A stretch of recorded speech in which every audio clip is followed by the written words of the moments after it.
Assalamualaikum warahmatullahi wabarakatuh. Salam sejahtera untuk kita semua. Salam Om Swastiastu.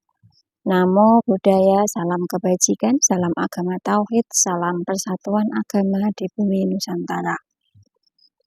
Alhamdulillah masih bersama kami di channel Perawat Ngaji Ma'rifat. Pada kesempatan kali ini kami akan mengurai tentang suatu ayat yang masih nyambung dengan uraian kami sebelumnya, di mana uraian kami sebelumnya mengurai tentang hadis riwayat Tirmidzi, di mana di sana dijelaskan bahwa dunia ini adalah fata morgana, bahwa semua ini, kemegahan ini, kekayaan ini, keindahan ini yang ada di dunia ini hanyalah fata morgana.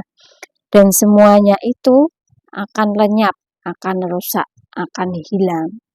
Sehingga semua itu hanyalah fata morgana. Dan yang kekal, yang bako adalah akhirat. Sementara yang mati, yang wafat adalah jasmani kita. Sedangkan yang kekal, yang abadi adalah roh kita. Sehingga saat kita nanti selesai jasmani kita rusak, maka yang tetap berjalan adalah roh kita, rohani kita.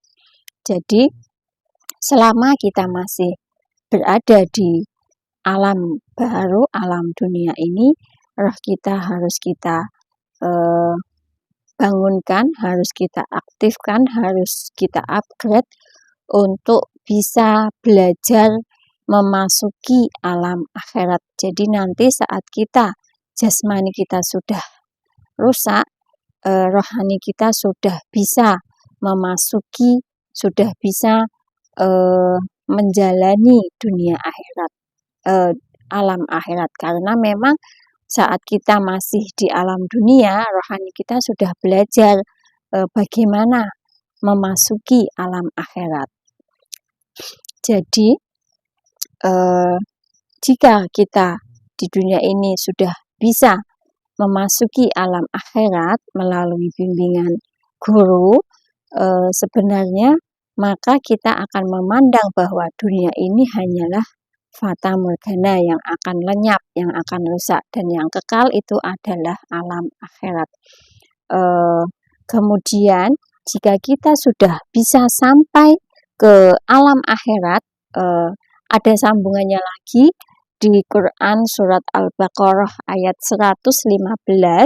Di sana dijelaskan walillahil masyriqu wal maghrib fa ainama tuwallu fasamma wajhullah, dan milik Allah timur dan barat. Kemanapun kamu menghadap, di sanalah wajah Allah. Sungguh Allah maha luas, maha mengetahui. Di sini yang kami tekankan adalah fa'inama tuwallu fasamma wajhullah. Kemanapun kamu menghadap, di sanalah wajah Allah. Maksud dari ayat ini adalah saat kita sudah masuk belajar dan bisa masuk ke alam akhirat melalui guru bimbingan, maka dimensi kita, dimensi rohani kita akan terus naik dimensi, sampai pada akhirnya kita akan ketemu mata Tuhan. Ini dalam tanda petik. Mata Tuhan di sini adalah kita melihat apa semua yang ada itu adalah wajah Tuhan, yaitu wajah Allah. Inilah yang disebut fa'ainama tuwallu fasamma wajhullah, wajahnya Allah.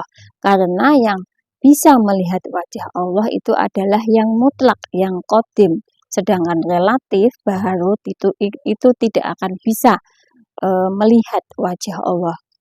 Jadi akan ada perbedaan gelombang antara nyata dan fata morgana, antara akhirat dan dunia. Jadi di mana itu akhirat? Akhirat itu ya di sini-sini saja. Di mana itu dunia? Dunia itu ya di sini-sini saja. Itulah yang diartikan bahwa akhirat itu di balik dunia. Yang membedakan hanyalah gelombang dan frekuensinya, dimensinya. Nah, dari situ kita nanti akan bisa membedakan, oh ini nyata, oh ini fata morgana. Padahal dua-duanya itu berinteraksi dengan kita. Itu semua karena kita telah masuk akhirat. Kata Nabi, kita akan ketemu kenyataan. Ternyata yang kita alami di dunia itu adalah fata morgana atau fana. Jadi melihat akhirat itu tidak dengan panca indera, yaitu tapi melihat akhirat itu adalah dengan mata hati. Makanya dikatakan yang buta mata hatinya saat dia di dunia, maka di akhiratnya akan jauh lebih buta lagi. Ini dijelaskan dalam Quran surat Al-Isra ayat 2. Dan akhirnya lapisan-lapisan alam akhirat itu pun ada di sini-sini saja, dunia ini saja. Jadi kita akan bisa naik dimensi sampai ketemu dengan mata Tuhan. Ini kias. Ini yang kita sebut tadi adalah fa'ainama tuwallu fasamma wajhullah. Dimanapun kau arahkan pandanganmu, maka disitulah wajah Allah. Jadi fata morgana itu ada di akhirat, itu ada di baliknya dunia. Bahkan mungkin bisa lebih naik dimensi lagi sehingga muncul la maujudan bihakin ilallah. Tidak ada yang wujud ternyata kecuali hanyalah Allah. Nah, itu jika kita bisa memasuki alam qadim, memasuki alam akhirat. Jadi kita belajar untuk bisa masuk ke alam akhirat agar kita nanti saat jasmani kita ini sudah rusak, sudah fana, rohani kita tetap bisa melewati, menjalani alam akhirat. Demikian yang bisa kami sampaikan. Semoga bermanfaat. Mohon maaf bila ada kesalahan kekeliruan. Ilahi anta maksudi. Waridhoka matlubi. Wassalamualaikum warahmatullahi wabarakatuh.